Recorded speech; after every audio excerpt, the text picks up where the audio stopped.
Today, I'm gonna do a unique video, and it's gonna be on 2 off-road trailers. I wanna point out 5 main things that make this an off-road trailer and this a wannabe off-road trailer.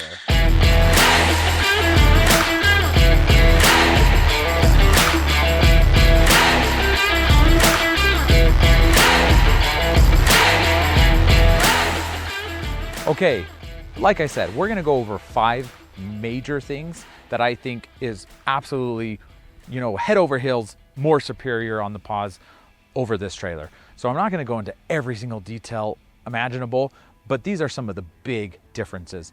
Number 1 is construction method, and it's more gonna be focused towards frame and how it's built. So what I'm gonna talk about here is the frame on this is going to have 2 center major beams that go down the whole length of the trailer. And this is really where the strength of the trailer is. It's its foundation. And let me show you. As you look down here, you can see this is the frame that goes the entire length of the trailer, which is good. That's what you want. Generally, you'll have an I-beam. This is not an I-beam. It's also not an actual single piece. This is actually a C frame, so which is not as strong as an I-beam or a solid beam going all the way down. So that's questionable. It is a small light trailer, so perhaps you can get away with that. But one of the things that I want to point out, and to me this is a big deal, is the frame right here is in about 16, maybe close to 1.5 feet from the exterior wall. And you can see these guys right here, these are gussets that are mounted to the frame, and they come out and then they're bolted holding this entire, essentially this is a cantilever. So this is cantilevered out about 1.5 feet from the main structural beam of the entire trailer. And this, so what's happening here is they are bringing this out, they're adding gussets, every maybe 3 to 4 feet from here to here, right? So you're talking about almost every 4 feet has a gusset that comes out, and then the wall comes and sits down on the floor. And the floor all the way to the edges is held up by some gussets, right? But then you build the whole walls and the roof and the cabinets, and it's all on a cantilever.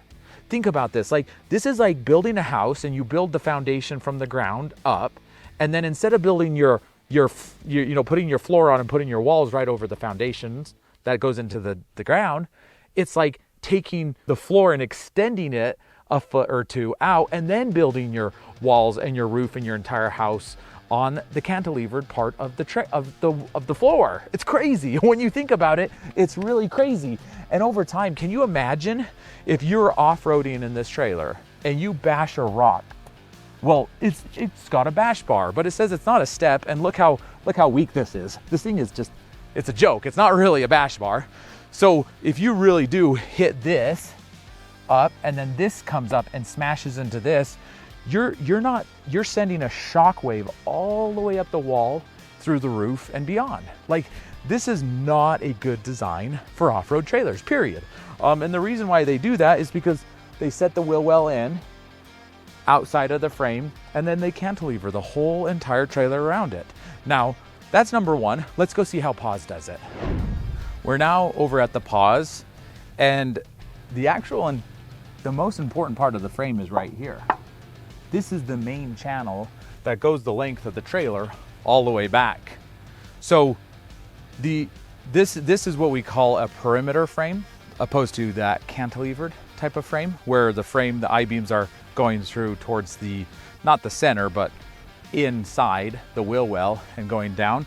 Instead, what Pause has done is they've built a perimeter frame around the exterior of the trailer, and then they actually mount the suspension underneath the perimeter frame. And so the suspension is actually below the frame holding it up, opposed to setting inside and having that beam inside a little ways, which means now the entire weight of the walls, the roof, the cabinetry and everything is coming down, and it's sitting on the foundation. which is how you want it. If you were to build a house, you put everything on the foundation, you don't build a foundation, then go outside of the foundation and put all the weight of the walls and the roof and all that weight bearing on the outside of the frame. We did a test a while ago where we built some little Legos and we did a cantilever versus a perimeter frame, and we dropped them from 4 to 5 feet to see which one would hold up. This was silly, is with Legos, right? But the one that was a cantilever, when it hit, that force shattered the thing. The perimeter frame just dropped and bounced around. This is a much more superior method of building a trailer. An off-road trailer is having the actual frame out here. So if you hit the frame, it's just gonna lift the whole trailer. It's not gonna send that shock and potentially destroy your walls and beyond, right? So that's number one. Let's go to number two. Okay, number two is suspension. To me, all the time when it's like, hey, this is an off-road trailer. Oh, really? What makes it an off-road trailer? Oh, we put bigger tires on it. Well, we got bigger tires. We got some good mud terrain tires on it. But, you know, tires are one thing. The suspension is an entirely different thing. An independent, this is a control arm independent suspension with air and gas shocks. When you look under this thing, it's going to articulate up and down. When you're hitting washboards, it's gonna, all of the constant vibration of a trailer, instead of the trailer constantly bumping and vibrating, the suspension is gonna move up and down and articulate down the road. And it's going to take way, way, way less wear and tear on your trailer overall, because the suspension is doing all of that movement up and down instead of the entire trailer bouncing. Let's go look at what this other off-road trailer has for its suspension. Surely this suspension is going to have some sort of articulating control arm, some sort of independent suspension. Anything else just really isn't acceptable in off-roading. So we come down here and it looks like the frame is going here and there's an L bracket that's still welded right here, and then a square solid tube axle. Like, this doesn't even have leaf springs. This trailer, if you drive this down the road, this is literally going to bounce and jump. There is nothing to absorb any type of off-road going down the road. Like, I really don't know what to say. I mean, even like leaf springs are terrible. This is like a whole step below terrible when it comes to off-roading. Like, you have bash bars, it's off-road, right? You got big tires, it's off-road. This blows my mind. It blows my mind that there's not even leaf springs on this. This is literally metal on metal. Like, there is no give in this suspension. There is no, I don't even consider it a suspension. It's just literally an L bracket piece of metal on top, on the frame, attached to the frame. This trailer is just going to hit a bump and the entire trailer is going to bounce and drop, and the whole entire trailer is just gonna rattle apart. That is just crazy. Okay, let's head to number three. The next thing I wanna talk about is wood cabinetry. Like, how long is this cabinetry gonna hold up? You know, whether it's off-road, on-road, wherever you wanna take this trailer, how long is it gonna hold up? Now, this wood in here is a particle board. So this grain that you're seeing is actually a sticker. If you were to scrape this, you could peel off the sticker and see that underneath it, it's just particle board. Come down here. This is an example of how you can see this is particle board. It's kind of hard to see, but as I'm pressing that, can you see how there's like, that's moving? Because it's just a sticker. You can also see it's wavy right here. And the reason why it's wavy is because at some point, somebody's probably dropped some water, or it's splashed. You were maybe doing the dishes and some water splashed down, and what happened is the second the water hits here, this wood just absorbs it and it expands, and now you can see it starting to kind of wrinkle. This trailer, just so you know, is almost brand new. This trailer is like a year old. This is not an old trailer, and you can see stuff like that is already happening in really a short amount of time. When you open up and shut these drawers over time, you'll start seeing the actual stickers peel off here. You can see the paint is peeling off, and then eventually it will just peel out everything. Look down into these cabinets. This is like somebody's put a pan here and it's just kind of like, you know, rubbed right here, and it's just kind of falling apart. So Cabinets might hold up for a few years, but at the end of the day, these cabinets are just gonna fall apart, really, honestly. And it's not even wood, it's particle board with a sticker covering it. It's a little silly and cheesy, but let's go take a look at the Pause cabinets and see what they're doing for us. Okay, let's talk about the wood in the Pause. Wait, knock on wood, there is no wood. This is all aluminum.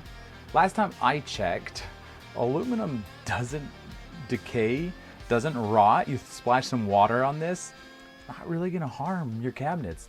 And look how strong these shelves are. These are just, the gauge of this metal is so thick and robust. Like, these cabinets are not gonna give you any issues at all. You can look at all of the woodwork in here. It's not wood, it's aluminum, but see how they've made it look like actual wood? They're nice touches, but without a doubt, the cabinetry in this trailer is honestly probably 10 times more cost than that cabinetry. It actually might be like 20 to 30 times. I could go get the exact numbers, but this cabinetry is very premium, very good. All of these cabinets are double-sided too. See how it's not just a one-piece panel. They have this side and then they have an inside insert. They've also added some foam in the inside, so when you knock on it, it doesn't have a tinging noise like a metal. It kind of looks and feels like wood. You even see the bevels that they put in it, but it's not wood, it's aluminum, and it's going to last literally forever. Aluminum lasts forever. That's why we recycle it, because it never goes away if you don't. So there you have it, wood versus aluminum, not even a comparison, especially when it's particle board. Real wood, you might argue that, but that stuff is fake wood with stickers on it. Not very good quality. Let's head on to the fourth thing and then the fifth thing after that. Let's head on into the bathroom and just kind of showcase some of this.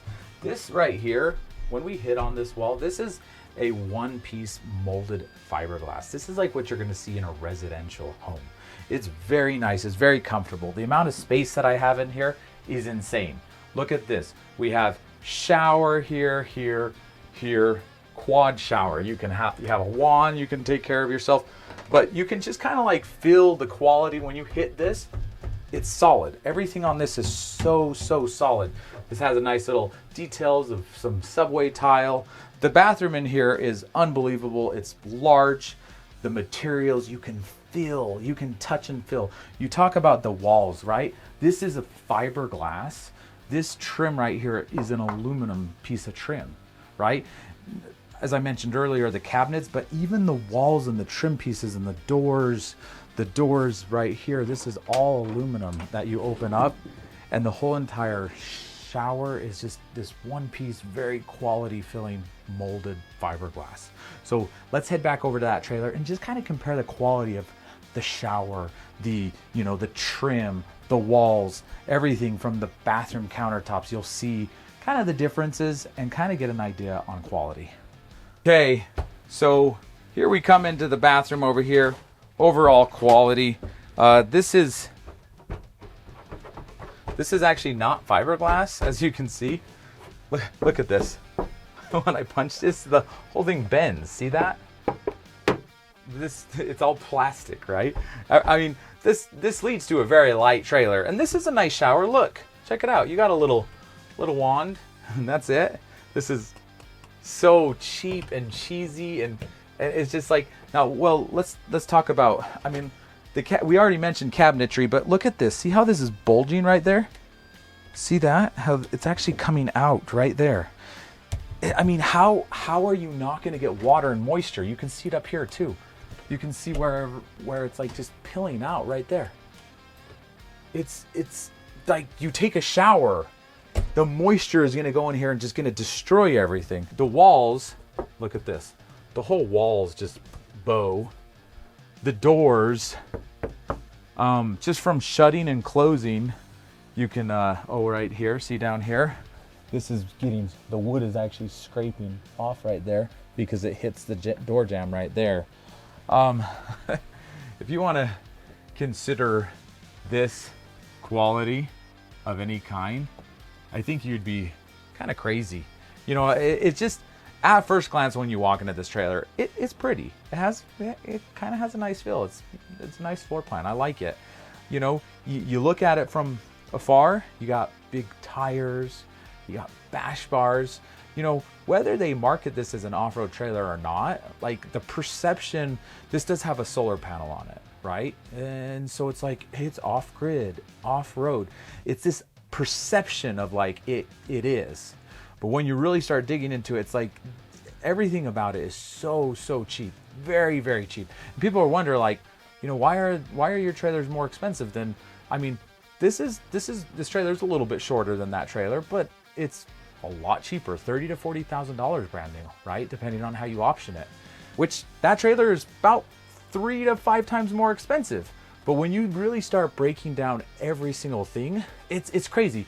This piece of plastic, this shower enclosure, this, like, I don't even know how much this costs. I could probably go and get a price on it, and I'm sure it's dollars. It's probably 1/10 of the price, or even maybe 1/20th of a price as that other fiberglass shower enclosure. Now, the last thing that I want to showcase is this trailer has something really, really cool, and I want to showcase it. Let's go down under. I mentioned that there was something very cool about this trailer. As you can see, it has a Glacier Package. What does that mean? What do you think Glacier Package means? I have an idea. I think it means that this trailer is a 4 seasons trailer. That means it can go up into areas where glaciers are, where it's ice, cold, frigid, right? Maybe you could take this to Alaska. I mean, it has the Glacier Package. Seems like a reasonable thing to assume. I mean, it must be off-road after all. It has bash bars. These are assumptions we're making, and you know, maybe they're pretty good assumptions. Let's check out what this underbelly Glacier Package looks like. Okay, so here we are in the underbelly area, and as you can see, it's all covered, which is great. We want our underbelly covered because that's what's going to keep you from freezing. As you can see over here, you have the outlets where the sewage comes out. If you look towards the front, you have where the water outlets come in and out.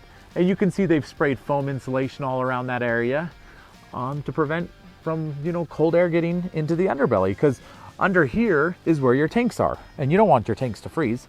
So I'm not sure what material this is. It looks pretty robust. I mean, it's bulging everywhere, and usually that's a good thing if, you know, you're bulging because of muscles. So let's try something really quick. Let's see how strong this is. Whoops, I accidentally cut a hole in it. Let's see what this is.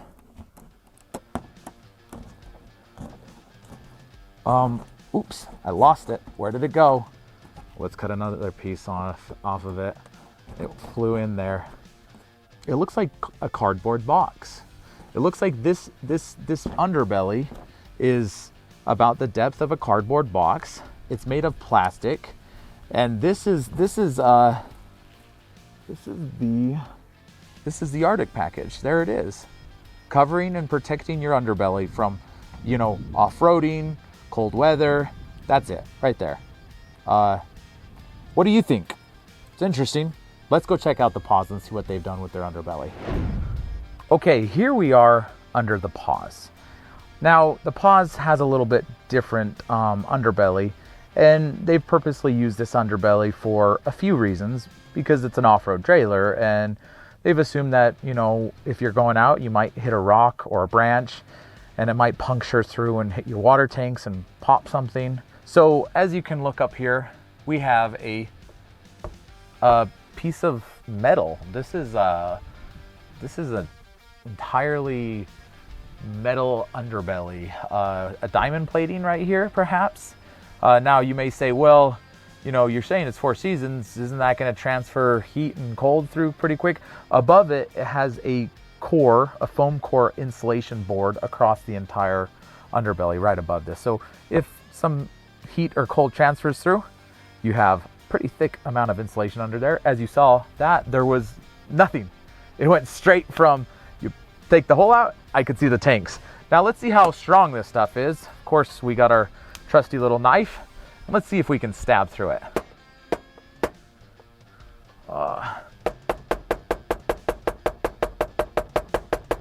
There we go. Come on.